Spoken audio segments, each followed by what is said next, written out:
Hello friends, welcome to editorial analysis by simplified civil services. आज 6 नवंबर को total 2 article discuss करेंगे। दोनों article the Hindu से लिए गए।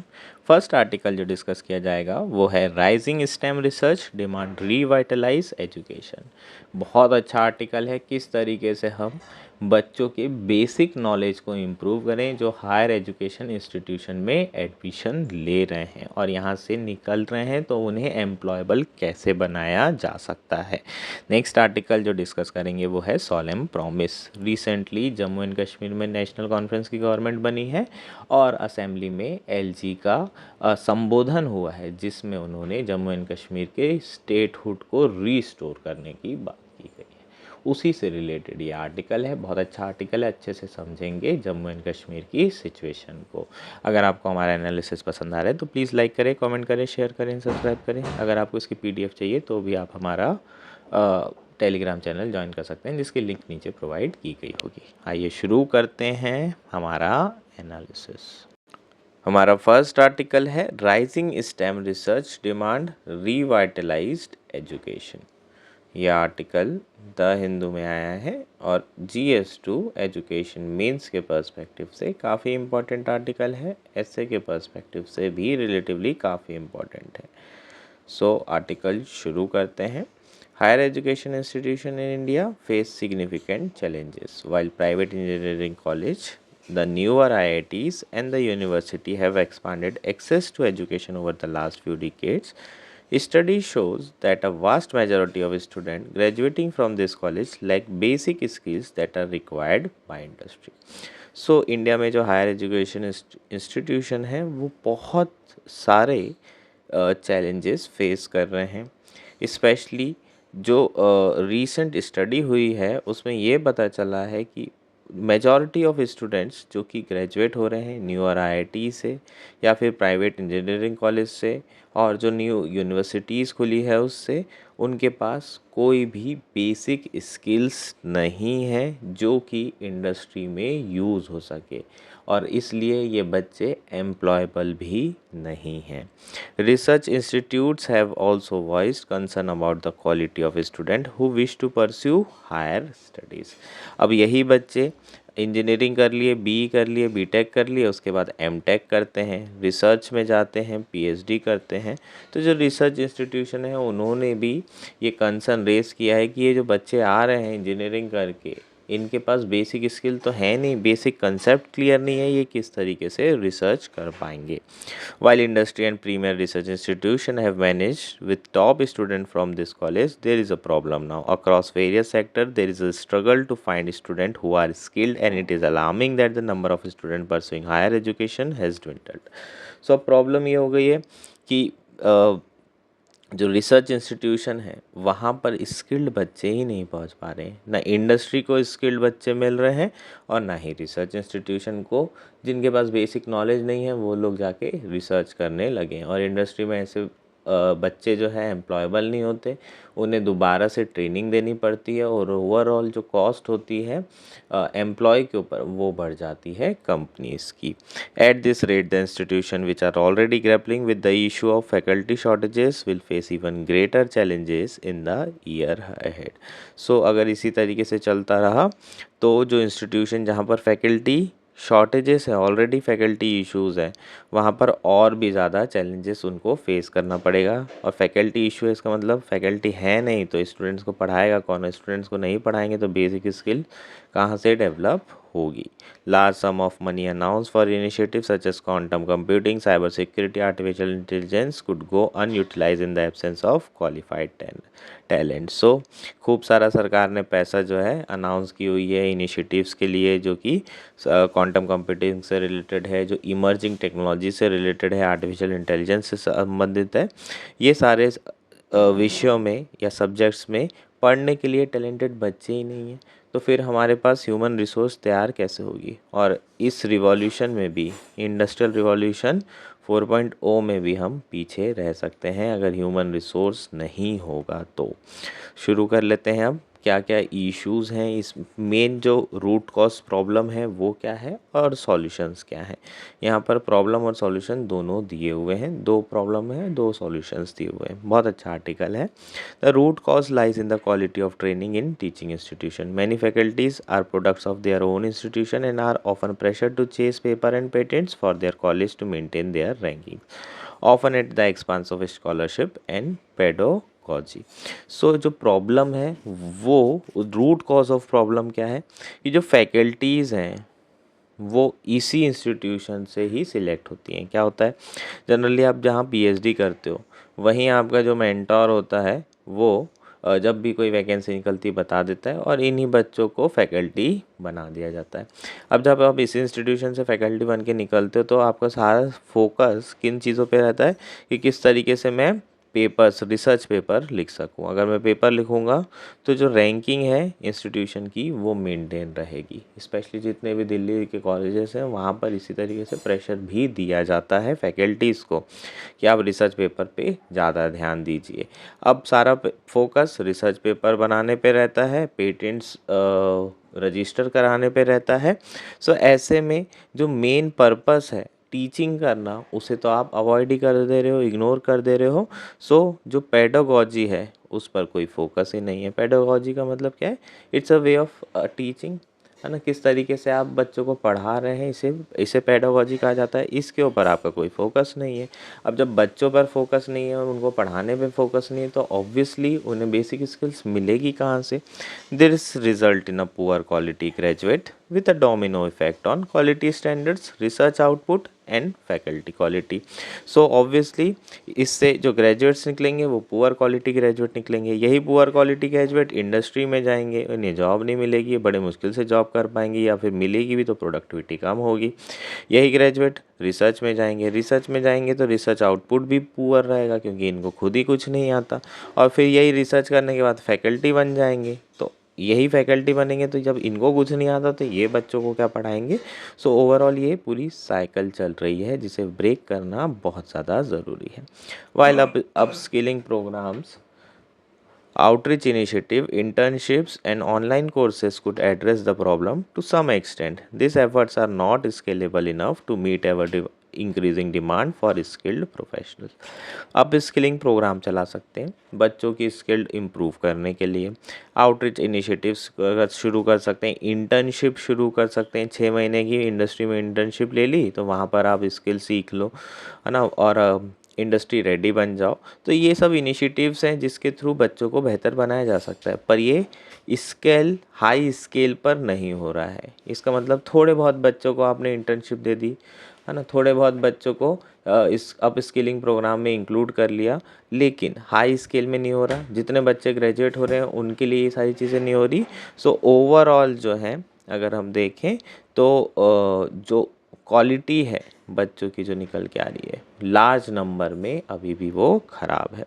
सो this article offer some broad ideas based on the experience of the writer. यह article कुछ ideas देगा जिसके थ्रू इन प्रॉब्लम को रिजॉल्व किया जा सकता है। The suggestion call for rebalancing of current effort and a more imaginating use of existing resources. देख लेते हैं क्या आइडियाज़ हैं। Premier institution such as IITs, triple ITs, NITs, Indian Institute of Science, Education and Research, IISc and other centrally funded institutions recruit about 5% of India undergraduate students.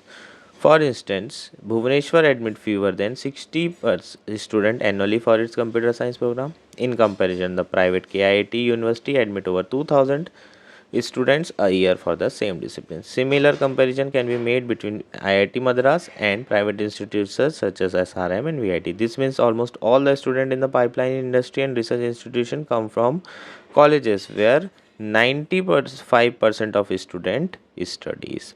The proposal in this article aim to strengthen this pipeline and foster greater collaboration between research institution and teaching institution. To make the distinction clear in this article, institution with a large undergraduate program will be referred as a teaching institution and those focused on research such as premier institution as a research institution even though they engage in both teaching and research. The idea in this article are for research institution, teaching institution and the agencies that monitor them, all geared towards improving research, pedagogy, incentive structure. This proposal echo the objective of NEP and the Anusandhan Research national research foundation. So क्या कह रहा है, बहुत अच्छे से समझने की ज़रूरत है. जो प्रीमियर इंस्टीट्यूशन है वहाँ पर 5% बच्चे ग्रेजुएट होते हैं. प्रीमियर इंस्टीट्यूशन जैसे कि IIT, NITs, IIIT, IISER, IISc, ये और सेंट्रली स्पॉन्सर्ड जो यूनिवर्सिटीज़ हैं, ये कुछ सेंट्रल यूनिवर्सिटीज़ हो गई. यहाँ पर केवल 5 बच्चे अंडर ग्रेजुएशन में रिक्रूट किए जाते हैं, एडमिशन दिए जाते हैं. बचे हुए 95% बच्चे कहाँ पर आते हैं, प्राइवेट इंस्टीट्यूशन में. यहाँ पर एग्जांपल दिया कि IIT यूनिवर्सिटी में लगभग 2000 बच्चे एडमिट किए जाते हैं. VIT, SRM, इनमें भी इतने बच्चे रहते हैं. और मद्रास IIT की अगर बात करो तो वहाँ पर कंप्यूटर साइंस स्ट्रीम में केवल 60 बच्चे होते हैं फर्स्ट ईयर में. नेक्स्ट ईयर फिर 60, नेक्स्ट ईयर फिर. सो यहाँ पर एकदम कम अमाउंट में बच्चे एडमिट किए जा रहे हैं. तो यहाँ ये कहा जा रहा है कि ये जो प्रीमियर इंस्टीट्यूशन है इसे रिसर्च इंस्टीट्यूशन का दर्जा दिया जाए. ये जो प्राइवेट यूनिवर्सिटी है जहाँ खूब सारे बच्चे सिर्फ पढ़ाई कर रहे हैं, इसे टीचिंग इंस्टीट्यूशन का नाम दिया जाए और दोनों को डिस्टिंक्शन किया जाए. टीचिंग इंस्टीट्यूशन वालों को जो फोकस है वो सिर्फ पढ़ाने पे होना चाहिए और रिसर्च इंस्टीट्यूशन में टीचिंग तो हो ही रही है, रिसर्च भी हो रही है. सो रिसर्च इंस्टीट्यूशन को अलग रखने की ज़रूरत है. 95% बच्चे जिनके पास बेसिक स्किल नहीं है वो टीचिंग इंस्टीट्यूशन में है. सो उन्हें स्किल प्रोवाइड की जा सकती है. ये सारी चीज़ें आइडियाज़ NEP और अनुसंधान नेशनल रिसर्च फाउंडेशन के जो ऑब्जेक्टिव्स हैं उसी को पूरा कर रहा है. सो जो पहला आइडिया है बेसिकली वो क्या कर रहा है, the first idea is to stop ranking teaching institution and their faculty member based है heavily on research output such as paper and patent. So जो इंस्टीट्यूशन होंगे टीचिंग इंस्टीट्यूशन, उनको उनकी जो रैंकिंग होगी वो फैकल्टी मेंबर की रिसर्च आउटपुट पर बेस्ड नहीं होना चाहिए या फिर इंस्टीट्यूशन के रिसर्च आउटपुट पर बेस्ड नहीं होना चाहिए. Given the lack of robust research environment in many teaching institution, this emphasis on research output encourage participation in pedagogy conferences and publication. So सारा का सारा जो परफॉर्मेंस है टीचिंग इंस्टीट्यूशन का, उनकी जो रैंकिंग है वो किस पे बेस्ड होना चाहिए, पेडागोजी पे. किस तरीके से वो टीचिंग कर रहे हैं, बच्चों को कितना सिखा रहे हैं. अगर इस पर बेस्ड होती है रैंकिंग हैवीली तो ये टीचिंग इंस्टीट्यूशन बेहतर एजुकेशन दे पाएंगे. Ranking teaching institution separately based on their quality teaching could elevate some of this pressure. ये आइडिया आपको समझ में आया. सिंपल आइडिया है, टीचिंग इंस्टीट्यूशन रिसर्च इंस्टीट्यूशन को अलग अलग करो और जो रैंकिंग है, फैकल्टी का प्रमोशन है, वो पेडागोजी पर बेस्ड होना चाहिए, टीचिंग मेथड्स पर बेस्ड होना चाहिए और रिसर्च आउटपुट पर बेस नहीं होना चाहिए. Until the quality of a student entering the pipeline improves, faculty at teaching institutions should focus more on pedagogy and less on research. जब तक के अच्छे बच्चे नहीं आने लगते तब तक के ज़्यादा फोकस पेडागोजी पर होना चाहिए, टीचिंग मेथड्स पर होना चाहिए rather than on research. While this may reduce research output in the short term, it will significantly enhance the quality of education and research in long term. Short term में हो सकता है नुकसान हो जाए, रिसर्च में बच्चे ना आए, लेकिन लॉन्ग टर्म में बहुत ज़्यादा बेनिफिट होगा. टीचिंग इंस्टीट्यूशन शुड ले greater emphasis on faculty development programs, mentorship, teacher evaluation, newer courses, online and offline. ये सारी चीज़ों पर फोकस करने की ज़रूरत है. Collaboration with research institution on teaching methods and pedagogy should be strongly encourage. Research institution के साथ कोलैबोरेशन भी करना है टीचिंग इंस्टीट्यूशन को. किस पर, किस तरीके से रिसर्च इंस्टीट्यूशन में टीचिंग की जा रही है हमें भी बताइए, हम भी उसी तरीके से बच्चों को पढ़ाएं. इस तरीके की पार्टनरशिप बहुत ज़्यादा इम्पॉर्टेंट है, कोलैबोरेशन इम्पॉर्टेंट है. One way to achieve this is by creating a dedicated tracking track within the academic hierarchy at this institution such as teaching assistant, associate, full professor. Faculty members interested in pursuing research should be encourage to collaborate with their counterpart in research. So जो teaching institution के faculty members हैं वो चाहें तो अपने counterpart research institution में collaboration कर सकते हैं और साथ में रिसर्च भी कर सकते हैं। ऐसा नहीं कि वो रिसर्च नहीं कर सकते, रिसर्च भी कर सकते हैं, लेकिन बाय एंड लार्ज जो फोकस होना चाहिए वो पेडागोजी या फिर टीचिंग मेथड्स पर होना चाहिए।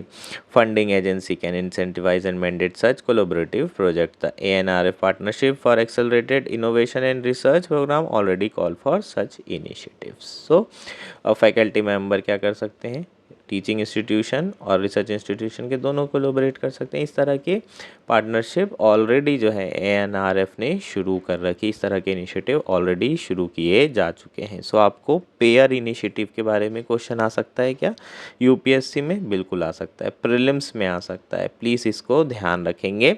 एक्सेलरेटेड इनोवेशन एंड रिसर्च, ये किसका इनिशिएटिव है ये आपको पूछा जा सकता है। Partnership for accelerated innovation and research, ANRF इसका आंसर होगा। प्लीज़ प्रीलिम्स के पर्सपेक्टिव से इसे ध्यान रखेंगे। For this idea to succeed, it is important that faculty promotion criteria and teaching institution are based on pedagogical skills assessed through the appropriate metrics. So ये idea successful तभी होगा obviously जब जो फैकल्टीज़ होंगी उनका प्रमोशन भी teaching skills के through ही होगा। ऐसा नहीं कि आपने फैकल्टी जो एजुकेशन इंस्टीट्यूशन है या फिर जो टीचिंग इंस्टीट्यूशन है उसकी जो फैकल्टी है, अगर उसका प्रमोशन रिसर्च पर होने लगेगा तो वो रिसर्च कर पे ज़्यादा फोकस करेगा, टीचिंग मेथड्स पर ध्यान नहीं देगा।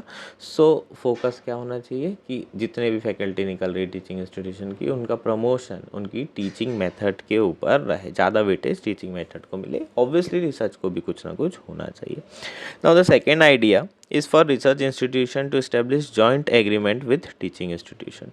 तो क्या बोल रहा है यहाँ पर, teaching institution plus research institution दोनों जॉइंट एग्रीमेंट में काम कर लो। This agreement should be stronger than one off workshop और आउटरीच प्रोग्राम, है ना, थोड़ा सा ज़्यादा स्ट्रॉन्गर एग्रीमेंट होना चाहिए। ऐसा नहीं कि इस दोनों साथ में मिलकर वर्कशॉप कर ली। For instance top performing student and teaching student could spend 2 final year in research institution receiving a hyphenated degree bearing the insignia of both institution। सो कैसा होना चाहिए, जैसे कि टॉप परफॉर्मिंग इंस्टीट्यूशन है किसी VIT का या VIT हो गया आपका या फिर SRM हो गया, इसके टॉप 50 स्टूडेंट ये कोलैबोरेट कर लिए किसके साथ, IIT बॉम्बे के साथ। ये एक आखिरी के 6 महीने IIT बॉम्बे में रह करके रिसर्च करेंगे ये 50 बच्चे। इस तरीके की पार्टनरशिप की जा सकती है। To make this feasible, curricular teaching institution must be align with those of research institution in content and pedology.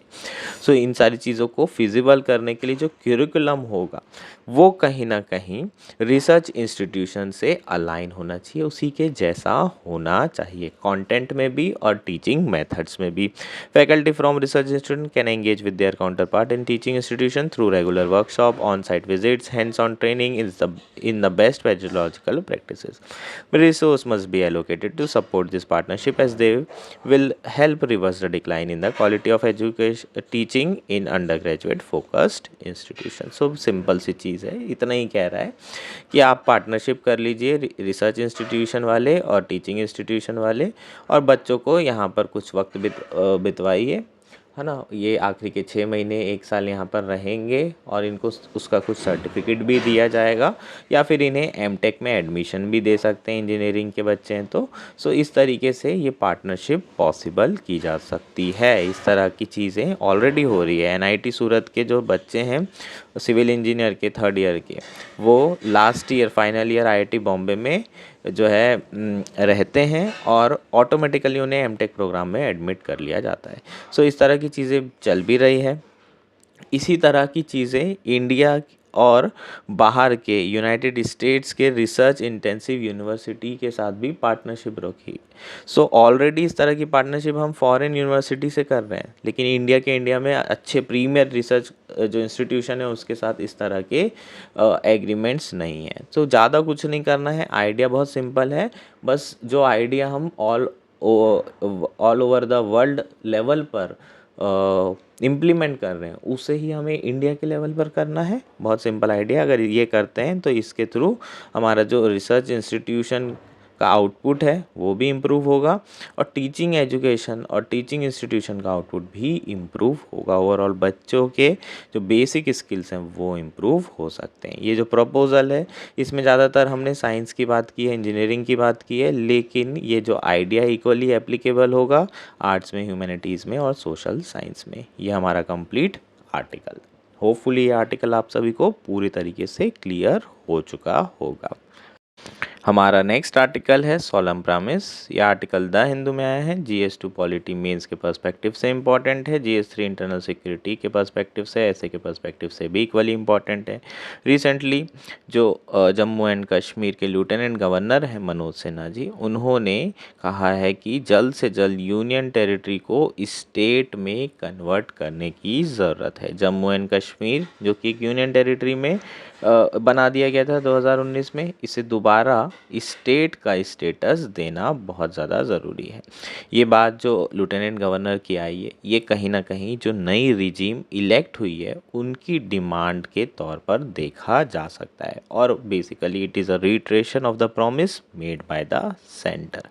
Recently जो ILG हैं उन्होंने कस्टमरी एड्रेस किया है असेंबली को, और जब भी प्रेसिडेंट या फिर गवर्नर एड्रेस करते हैं तो वो सरकार का एजेंडा ही होता है मेनली बाय एंड लार्ज।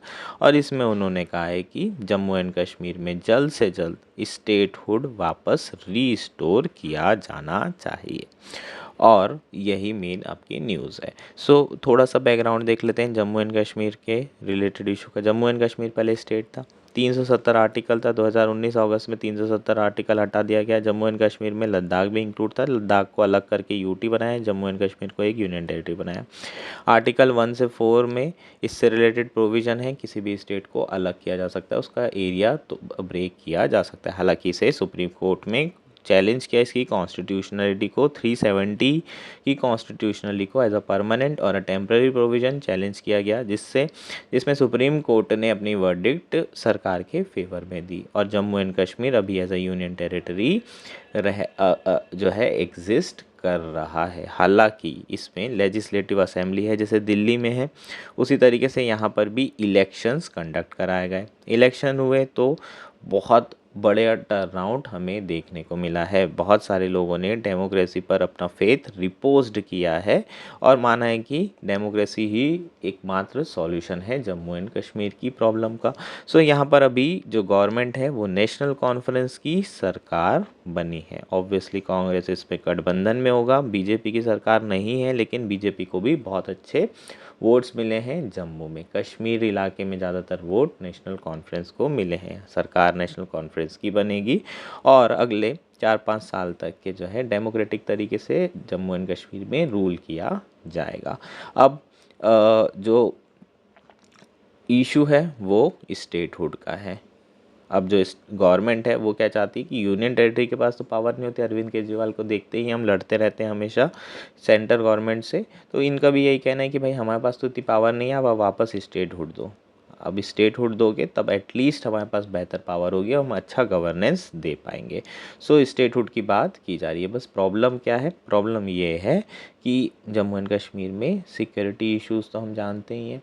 अभी बहुत ज़्यादा अटैक किए जा रहे हैं पाकिस्तान और वहाँ के जो मिलिटेंट्स हैं उनके द्वारा। रियासी डिस्ट्रिक्ट में बस में अटैक किया गया था। सो सिक्योरिटी इश्यूज़ हैं जो एक बहुत बड़ा चैलेंज है, इसलिए कंप्लीट स्टेटहुड देना अभी फिजिबल नहीं लग रहा था, लेकिन अब लग रहा है कि धीरे धीरे सरकार भी मन बना रही है और रिस्टोरेशन करने वाली है। सुप्रीम कोर्ट को गवर्नमेंट ने प्रॉमिस भी किया था कि वो जल्द से जल्द जम्मू कश्मीर में स्टेटहुड रीस्टोर करेगा, और इसी के बेसिस पे सुप्रीम कोर्ट ने अपना डिसीजन सुनाया था। सो सुप्रीम कोर्ट को भी प्रॉमिस किया तो सरकार को जल्द से जल्द ये स्टेट रीस्टोरेशन करना पड़ेगा। यही हमारा मेनली आर्टिकल है। अब चूँकि बेहतर हो चुकी है जम्मू कश्मीर की हालत, वहाँ पर इलेक्शंस भी हो गए हैं, गवर्नमेंट भी बन चुकी है, सो नेक्स्ट स्टेप यही होना चाहिए, statehood restoration of Jammu and Kashmir.